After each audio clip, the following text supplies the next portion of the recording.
기원전 4세기 고대 그리스의 철학자 아리스토텔레스는 형이상학이라고 하는 유명한 책을 썼습니다. 그는 그 형이상학에서 이런 말을 했습니다. 모든 사람은 본성적으로 알고 싶어 한다. 다양한 감각에서 오는 즐거움이 그 증표인데 사람들은 필요와 상관없이 그 자체로서 감각을 즐기고 다른 감각보다 특히 눈을 통한 감각을 즐기기 때문이다. 왜냐하면 우리는 행동을 하기 위해서뿐만 아니라 아무 행동 의도가 없을 때도 만사를 제쳐두고 보기를 선택하기 때문이다. 그 이유는 감각들 가운데 시각이 우리가 사물을 아는데 가장 큰 구실을 하고 많은 차이점을 밝혀준다는 데 그 이유가 있다. 그런 말을 했습니다. 고사성어 가운데 백문 불여일견이라는 말이 있습니다. 100번 듣는 것이 한 번 보는 것보다 못하다 하는 그런 말입니다. 우리가 남에게 들어서 아는 것보다 내가 직접 내 눈으로 보고 확인할 때 더 우리는 확신하고 또 믿게 되는 것입니다. 그만큼 본다는 것은 내가 무엇을 판단하고 행동하고 또 실천할 수 할 때 가장 중요한 근거가 되는 것입니다. 내가 봤다. 내 눈으로 내가 확인했다 하는 것은 대단히 중요한 것입니다. 그래서 우리는 자꾸 보려고 하는 것입니다. 내 눈으로 확인해야 돼. 그래야지 내가 확신할 수 있고 믿을 수 있다. 이런 생각을 대개는 다 갖고 있습니다. 하나님께서 인간을 창조하실 때 여러 다 창조하셨지만 특별히 눈을 창조하셨습니다. 물론 귀도 창조하시고 다 손도 창조하시고 다 중요하죠. 그렇지만 사실 눈이 굉장히 중요합니다. 내가 눈으로 본다, 눈으로 직접 본다라고 하는 것은 모든 사물을 판단할 수 있는 근거가 되기 때문에 눈이 참 중요한데 하나님께서는 우리에게 참 눈을 2개 이렇게 주셔서 눈으로 내가 직접 보고 판단할 수 있는 그런 어떤 창조를 해 주셨다는 것입니다. 우리가 하나님 앞에 감사할 게 많지만 오늘도 눈을 창조해 주신 하나님께 감사를 드리시길 바랍니다. 여러분 복음서에 보면 예수님께서 눈먼 자를 보게 하시는 그런 기적을 많이 소개하고 있는데 그만큼 사람이 보지 못한다는 것은 정말 엄청난 불행한 일입니다. 사실 우리가 이렇게 볼 수 있다는 거가 너무 축복된 일이죠. 오늘도 내가 볼 수 있는 것 이것을 하나님께 감사하시길 바라고 제가 아는 목사님 개인적으로 알지 못하지만 제가 아는 어느 목사님은 다른 사람의 그 눈 있지 않습니까? 눈을 이렇게 개안해주는, 눈을 뜨게 해주는 그런 사역을 하시는 분이 계셔요. 수술을 시키고 그래서 눈을 보게 하고 그런 귀한 사역이죠. 어쨌든 이 본다고 하는 것은 대단히 중요하고 이 본다고 하는 것 자체가 우리로 하여금 어떤 사물을 인식하고 믿게 하고 깨닫게 하는 근거가 될 수 있다는 것입니다.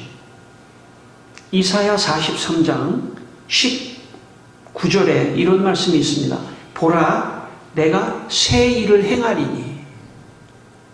하나님께서 보라. 근데 그 앞에 강조를 하죠. 보라, 내가 새 일을 행하겠다.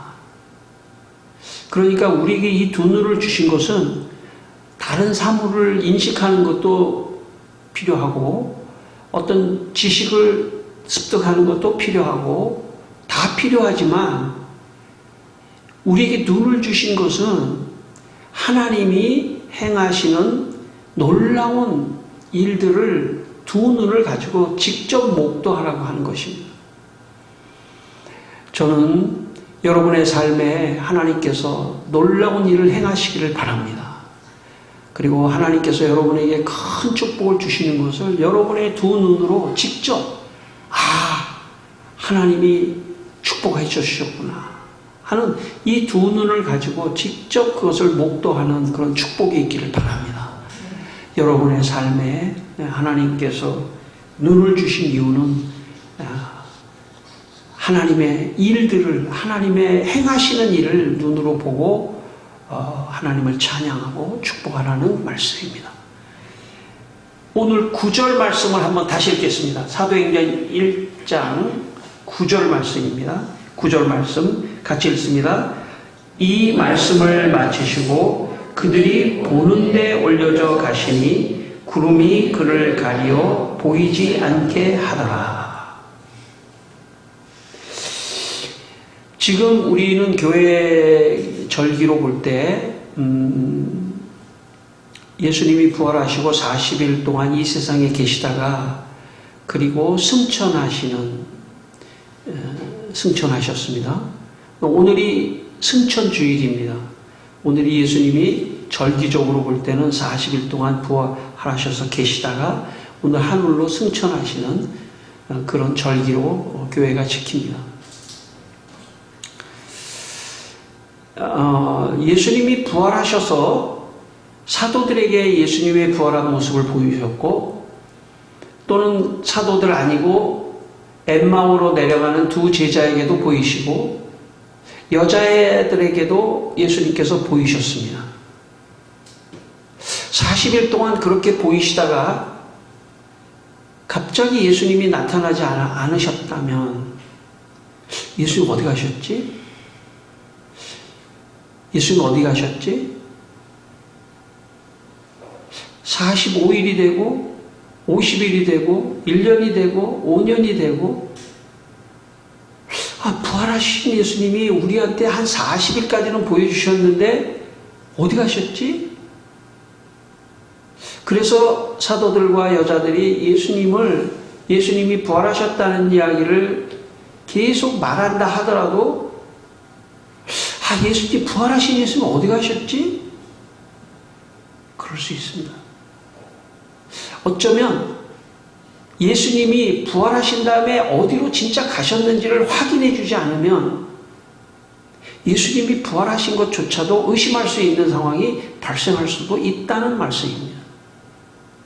오늘 그래서 40일이 끝나는 그날 예수님께서 제자들 적어도 이 말씀을 하시고 제자들이 마가다락방에 한 120명 모여서 기도를 했기 때문에 예수님이 승천하는 그 순간에 적어도 120명 이상은 있었을 거예요. 아마 바빠서 또 집에 간 사람도 있을 수 있으니까. 그러니까 예수님이 마지막에 제자들을 모아놓고 한 120명의 성도들을 모아놓고 오늘 우리가 9절부터 읽었지만 1장 8절에 오직 성령이 너에게 임하시면 예루살렘과 온 유대와 사마리아와 땅 끝까지 이르러 내 증인이 될 것이다. 그렇게 말씀하셨잖아요. 이 말씀을 마치시고 그 말씀을 마치시고 예수님께서 그 말씀을 마치시고 그들이 보는 데에서 예수님께서 승천하셨습니다. 여기 그들이라고 하는 건 적어도 120명 정도가 되는 사람들이죠. 아마 예수님을 가운데 두고 120명이 삥 둘러섰을지도 몰라요. 예수님 이제 가십니까? 어디로 가세요? 그런데 뜻밖의 상황이 발생했습니다. 예수님이 내 사람들이 아마 다 둘러서 있었을 거예요. 누군가를 이렇게 구경하려고 할 때, 얘기 들으려고 할 때, 앞에서만 있을 수 없잖아요. 앞에 있으면 어떻게 됩니까? 뒷사람은 더 멀리 가잖아요. 그죠? 그러니까 아마 삥 둘러섰을 거예요. 그건 제 예상입니다. 삥 둘러섰을 거예요. 예수님이 마지막 말씀을 하셨습니다. 그런데 예수님, 어디로 가십니까? 그때 예수님이 서 계신 자리에서 몸이 하늘을 향해서 조금씩 뜨는 거예요. 사람들은 깜짝 놀랐죠. 왜냐하면 인간의 몸을 갖고 있는 사람은 그렇게 위로 뜰 수가 없습니다. 예수님이 뜰 수 있었던 것은 뭐냐면 부활하신 몸, 영의 몸, 부활의 몸으로 변화되셨기 때문에 예수님은 그런 공간을 초월할 수 있는 새로운 영적인 몸으로 부활하셨기 때문에 가능하셨던 겁니다. 많은 신학자들은 부활은 중요할 수 있지만 승천은 별로 강조하지 않는 경우가 많은데 제가 볼 때는 부활만큼 중요한 게 저는 승천이라고 생각합니다. 거기까지 믿어야 돼요.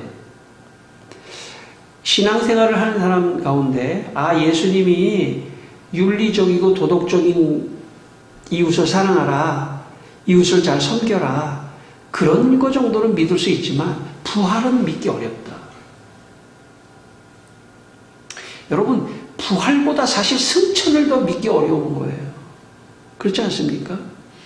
부활은 그냥 나 부활했어 그러면은 부활했나? 이럴 수 있지만 승천이라고 하는 건 흉내낼 수가 없는 거기 때문에, 하늘로 오르는 승천은 흉내낼 수가 없는 거기 때문에 그것을 믿으려면 성령이 있어야 돼요. 그것을 믿으려면 하나님의 은혜가 우리에게 임해야 돼요. 우리가 진짜 믿을 수 있는 믿음의 마음을 하나님이 주시지 않는 한 그것은 합리적으로 이성적으로 믿어지지 않을 수 있습니다. 그러므로 승천은 대단히 중요한 신앙의 지점에 와 있습니다. 여러분, 사도나 그리고 여자들 그리고 일부의 제자들만 부활한 모습을 본 게 아니고 여기에 120명의 사람들이 앞에 서 있는 이분이 진짜 부활한 것을 확인해주는 행동이에요. 승천 자체가. 저분의 몸은 우리와 다르구나.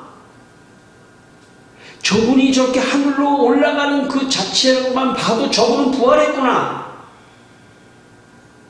우리의 몸하고는 다르다는 것을 승천을 통해서 역으로 부활을 믿게 되는 상황이 발생한 것입니다. 여러분, 제가 서두에서 말했지만 사람이 그냥 귀로 듣는 거하고 눈으로 직접 본 거하고는 다릅니다. 이 120명의 사람들이 눈으로 직접 봤기 때문에 그들은 예수의 부활을 믿을 수 있었고, 그리고 그들은 온 세계로 흩어져 예수가 부활했고 승천했다고 하는 것을 증거하는 증인이 되었던 것입니다. 봤기 때문에, 눈으로 봤기 때문에.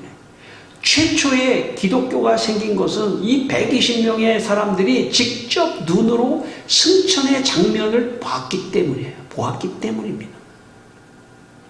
그렇기 때문에 담대히 가서 예수의 부활을 증거하고 승천을 증거할 수 있었던 것입니다.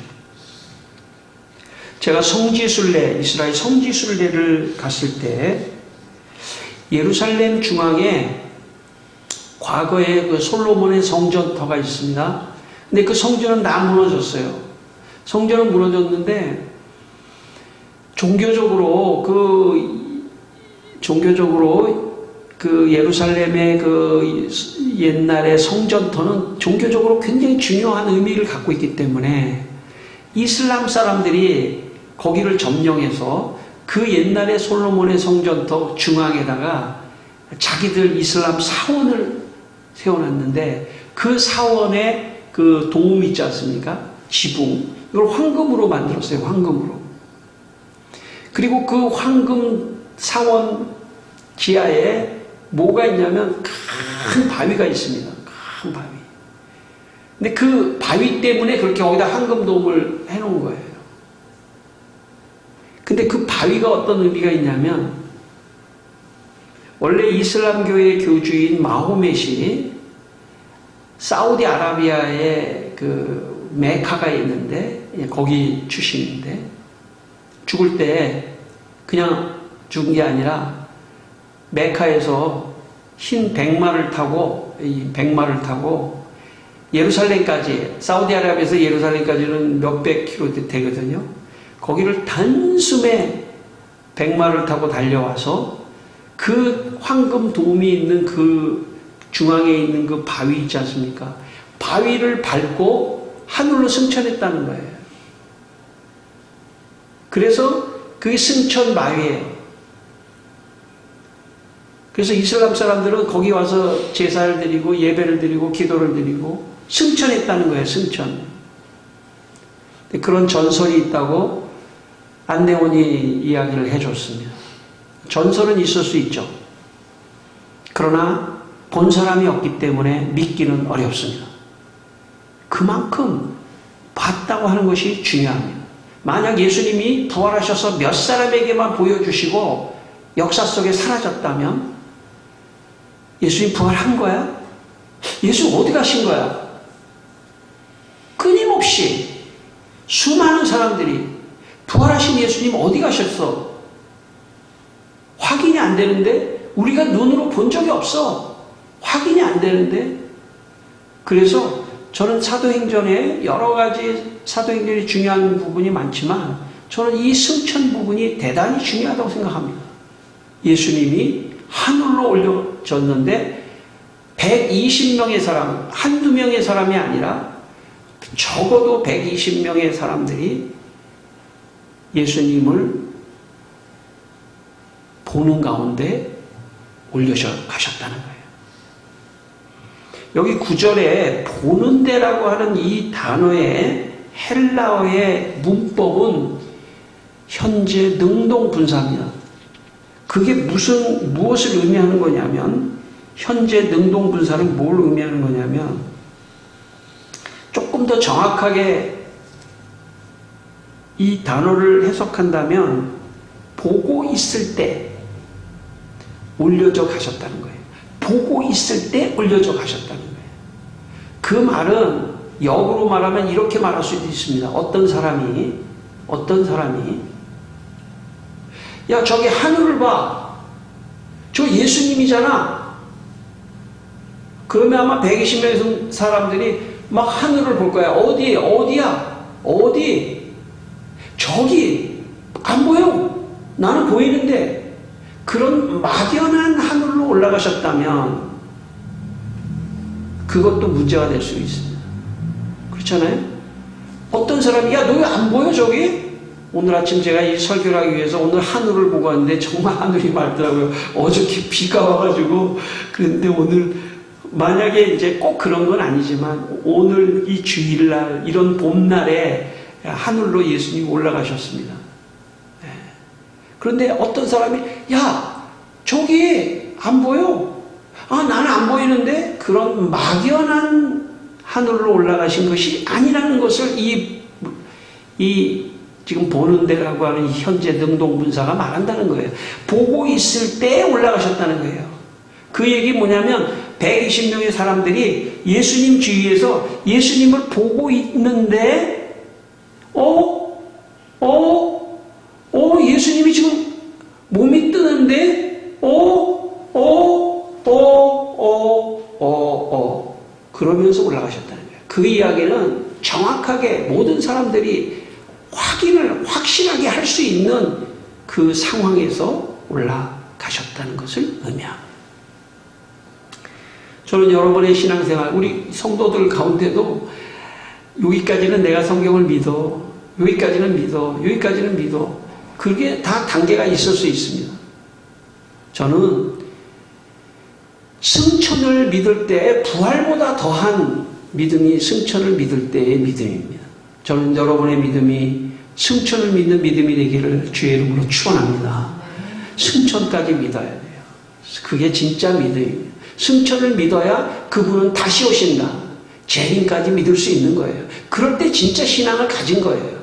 그럴 때 나는 어떻게 살아야 할 것인가. 주님이 오시는 그날, 승천하신 그분이 오시는 그날까지 나는 여기서 어떻게 살아야 하는가가 해결되는 것입니다. 주님을 기다리면서 살아가는 것입니다. 여러분, 16세기 프랑스의 종교교육자 장 깔뱅은 예수님의 승천에 대해서 다음과 같이 말을 했습니다. 예수님이 하늘로 들림을 받으신 것은 현존하는 자기의 능력으로 하늘과 땅을 모두 다스리고자 하신 것이었다. 더욱이 그리스도는 자기의 이 승천으로 자기가 세상 끝까지 우리와 함께 있을 것이라는 약속을 성취하셨다.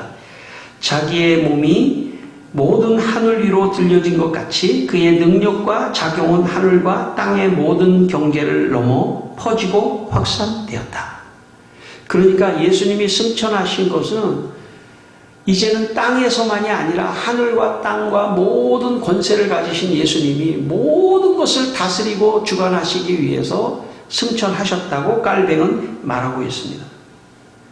그러니까 예수님이 이제 하늘로 승천하신 것은 그 중에 하나가 뭐냐면 천국에 우리의 처소를 예비하러 가신 것입니다. 요한복음 14장 3절 가서 너희를 위하여 거처를 예비하며 내가 다시 와서 너희를 내게로 영접하여 나 있는 곳에 너희도 있게 하리라. 가서, 예수님이 지금 가서 어디로 가셨다는 것입니까? 예수님은 어디로 가시는 겁니까? 제자들 앞에서 예수님이 승천하시는 걸 보면서 예수님이 가시는데 어디로 가시는 것입니까? 천국으로 가시는 것입니다. 천국에 왜 가실까요? 성도들이 훗날에 이 세상에서 예수님과 같이 떠난 후에 천국에 처소를 예비하러. 여러분, 예수님이 승천하신 것은 여러분 각자의 처소를 천국에 예비하러 가시는 것을 믿게 되기를 바랍니다. 천국에 내 처소가 있다. 내가 거할 곳이 있다. 그런 믿음을 갖게 되기를 바랍니다. 이것이 예수님이 승천하신 이유 중에 하나입니다. 그리고 승천하신 예수님은 오늘도 우리와 함께 하시면서 우리를 도와주시겠다는 것을 믿게 되기를 바랍니다. 요즘 세상에서 유행하는 신조어가 하나 있는데 그것은 좀비라고 하는 단어입니다. 좀비. 좀비라고 하는 말은 살아있는 시체라는 말입니다. 좀비는 IT, 아프리카에 있는 IT를 비롯한 여러 나라가 믿는 부두교라고 하는 종교에서 유래를 했다고 합니다. 요즘 좀비 영화가 많이 나오는데 몇 년 전 개봉한 학생들이 좀비 학교에서 탈출한다는 지금 우리 학교는이라는 그런 영화가 개봉된 적이 있습니다. 제가 아주 일부를 제가 봤는데 학교에 이제 좀비 죽은 시체들이 살아가지고 막 수십 명의 시체들이 아직 죽지 않은 좀비가 되지 않은 그 좀비들을 좀비들이 학생들을 공격해가지고 좀비를 만드는 거예요. 교실에 좀비들이 막 쳐들어옵니다. 수십 명의 좀비들이 연기를 너무 잘해요. 제가 보니까 거기 좀비들이 학생들이 연기를 너무 잘하더라고요. 진짜 같아. 진짜 같이 하더라고요. 진짜 좀비 아니야? 할 정도로 잘하더라고요. 그 교실 가운데다가 책상하고 의자를 쌓아놓고요. 아직 좀비가 안 된 애들이 이제 탈출하는 거예요. 근데 막 그 의자를 막 무너뜨리고 그 학생들은 옥상으로 이제 올라가서 옥상에 헬리콥터가 오면 이제 그걸 타고 이제 도망가는 어떤 이제 탈출하는 그런 좀비 영화가 있습니다. 일찍이 독일의 문호 괴테는 자신의 소설 파우스트에서 파우스트가 자기의 영혼을 악마에게 팔아버려요. 자기의 영혼을 악마에게 팔아버리고 육적인 삶을 살아갑니다. 제가 볼 때 오늘 우리식으로 말한다면 괴테는 인간이 살아있긴 하지만 자기의 영혼을 팔았다고 하는 것은 그 당시에 19세기 당시에 좀비를 그린 겁니다.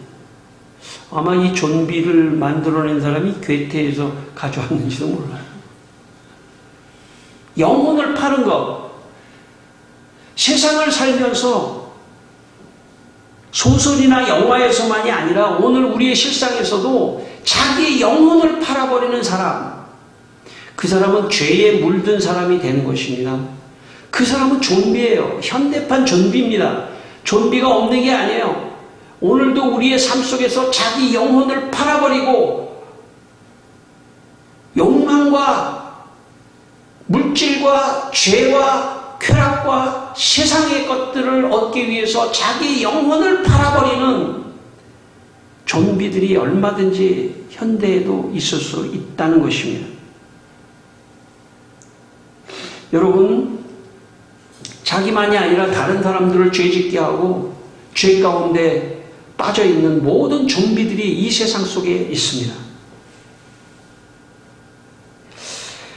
여러분, 이 좀비들이 회복될 수 있는, 죄의 좀비들이 회복될 수 있는 길은 예수님 믿는 것밖에 없습니다. 예수님 믿어야. 예수님 믿으면 인간이 되는 거예요. 진짜 인간이 되는 거예요. 좀비가 아니라, 죽은 시체가 아니라 살아있는 존재가 되는 것입니다. 우리는 훗날에 천국에 갈 것입니다. 그러나 우리가 천국에 가는 이 모습을 제가 좀비하고 비교를 해보니까 천국에 가지 못한 사람들은 죄의 좀비들이에요. 우리는 거기서 탈출해서 천국에 가게 될 것입니다. 예수 믿으니까 우리는 예수님이 거처해 주신 천국을 향하여 간다는 것입니다. 오늘 마지막 본문 11절 말씀 한 번 더 읽겠습니다. 11절 말씀 같이 읽습니다. 11절입니다. 이르되 갈릴리 사람들아 어찌하여 서서 하늘을 쳐다보느냐 너희 가운데서 하늘로 올려지신 이 예수는 하늘로 가심을 본 그대로 오시리라 하였느니라. 예, 여기 120명의 제자들이 계속해서 예수님이 하늘을 향해서 계속 가니까 마음에 예수님이 이제 완전히 우리를 떠나시는구나. 그렇게 이제 걱정하니까 천사가 아니야, 예수님 다시 오실 거야. 예수님 다시 오시니까 너희들이 본 그대로 예수님 다시 오실 거야. 그렇게 천사들이 재림을 예고하고 위로합니다. 데살로니가전서 4장 16절 17절에 4장 16절과 17절에 주께서 호령과 천사장의 소리와 하나님의 나팔 소리로 친히 하늘로부터 강림하시리니 그리스도 안에서 죽은 자들이 먼저 일어나고 그 후에 우리 살아남은 자들도 그들과 함께 구름 속으로 끌어올려 공중에서 주를 영접하게 하시리니 그리하여 우리가 항상 주와 함께 있으리라. 예수님이 천국에 가셔서 처소를 예비하니까 그동안에 인간의 수명을 다해서 예수 믿고 죽은 사람들은 천국에 먼저 가겠죠. 그러나 마지막까지 이곳에 남아있는 사람이 있을 수 있어요. 우리는 그 희망을 가지고 여기 살아가는 겁니다.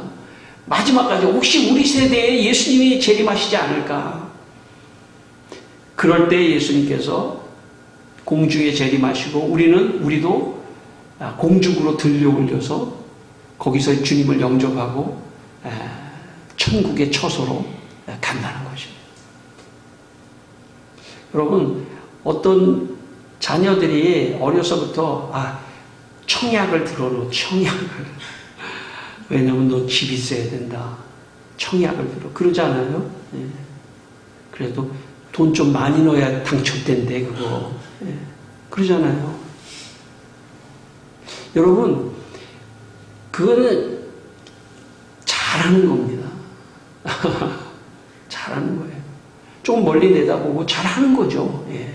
근데 더 잘하는 것은요, 그걸 넘어서 천국의 처소를 마련하는 사람이 진짜 지혜로운 사람이에요.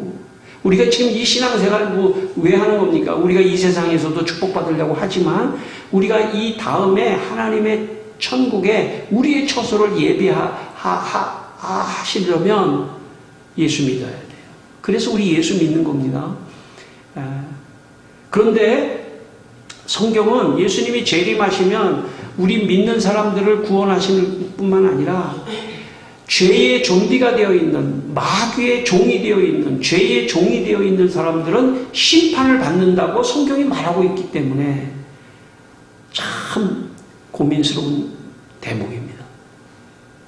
4세기 서방 라틴 교부 아우구스티누스는 예수님이 재림하여 마귀와 귀신과 죄로 타락한 인간들을 지옥에 보낸다는 말을 그의 신국론에 이렇게 기록해 놨습니다. 지옥은 불에 타면서도 소멸되지 않고 고통 속에서도 죽지 않는 일이 가능하다. 게헨나 곧 지옥에는 불과 유황의 못이라고도 일컬어지는 그곳에는 물체적 불이 있을 테고 단죄받은 자들의 육체가 고통에 시달릴 것이다. 인간들과 귀신들의 육체가 있어 인간의 견고한 육체도 귀신의 사람들이 말하는 대로 공기의 육체도 고통에 시달릴 것이다. 사람들이 마귀는 귀신은 아마 그 육체가 공기로 되어 있는데 그런 귀신마저도 불의 고통을 당할 뿐만 아니라 타락한 인간, 오늘 우리식으로 말하면 죄의 좀비가 되는 인간, 하나님을 믿지 않고 예수님 믿지 않는 인간, 결국 마지막 주님 재림 때는 심판을 하신다는 것입니다. 저는 좀비가 영화에만 있는 것이 아니라고 생각해서 길을 가다 보면 술에 취해서 비틀거리거나 뭐 그렇지 않을 수도 있습니다. 너무 인생이 괴로워서 그럴 수도 있어요. 그러나 그런 사람하고 좀 다른 너무 그냥 세상에 빠져있는 듯한 느낌이 있으면 저 사람 혹시 좀비 아니야? 죄의 좀비 아니야? 세상을 보면서 매스컴을 보면서 영혼을 팔아먹은 죄를 짓고도 죄로 생각하지 않는 뻔뻔한 영혼을 팔아먹은 좀비들 하나님이 심판해요. 그들은 모르지만 하나님이 심판합니다. 그것이 성경이 우리에게 가르쳐주는 거예요. 우리는 여러분의 마음속에 나는 구원받았다. 오늘 이 아침에 다시 한번 여러분 확인하게 되기를 바랍니다. 나는 구원받았다. 난 예수님이 나를 구원하실 것이다. 초대교회 120명의 성도가 예수님의 승천을 본 것처럼 그 본 것을 나는 오늘 이 성경을 내 눈으로 보면서 나는 믿는다 하는 그런 마음을 가지시고 여러분의 인생에 하나님이 여러분을 구원하시는 놀라운 역사가 일어나기를 주의 이름으로 축원합니다. 기도하겠습니다. 다 함께 기도하겠습니다. 다 함께 기도하겠습니다. 하나님 아버지, 예수님의 승천을 믿습니다. 우리가 오늘 승천주일에 예수님의 승천을 믿습니다. 예수님이 재림하셔서 나를 완전한 하나님의 천국으로 인도하고 구원하실 것을 믿습니다. 오늘도 세상에서 영혼을 팔아먹은 자들, 죄의 종비에 되어 있는 자들, 하나님 저들이 회개하고 주님 앞에 와야 합니다. 기회가 지금밖에 없습니다. 이 세상이 끝나면 기회는 없습니다. 회개하게 하여 주시고 하나님 이 세상에 예수 믿는 사람이 더 많아질 수 있도록 도와주셔서